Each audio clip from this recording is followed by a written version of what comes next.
as I look out at the AECO industry, is there an opportunity for us to somehow map out, because these project teams storm and norm across the country, is there a way that we can start to map that so that so say you've got this owner, this owner's rep, this architect, this GC, these mechanicals, electricals, plumbers, like, hey, here's that network.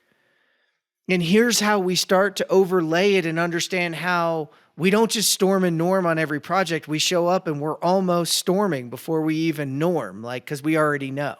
100%. Yeah. I mean, the construction industry is so complex. It's like, and it can only be as fast as its slowest innovator. You know, these projects can have 30 to 40 subcontractors on them, and you can have one just sprinting out ahead a million miles an hour, but they can only go so fast because they're held up by all the other folks that also need to use their systems.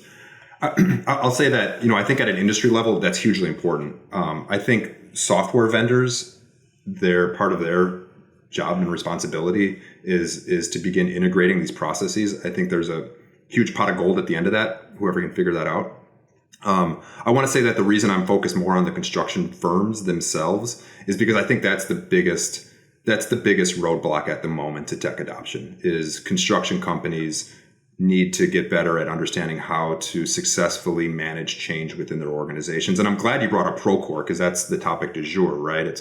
But even with Procore, you have all these bells and whistles, all the different modules within it, and you have all these different users on your job site that are going to be using it in different ways. And so the process that we use at Placer Solutions is also very useful for that initial product implementation. So using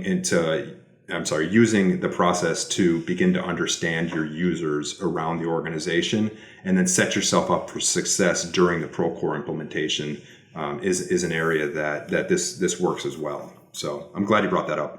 It's awesome, because we had that talk last week with Dustin Burns. He called it all of that left of center need that facilitates good adoption. And it's kind of interesting because it's the left of center need is pre-construction, right? Like, we need good planning to deliver good projects.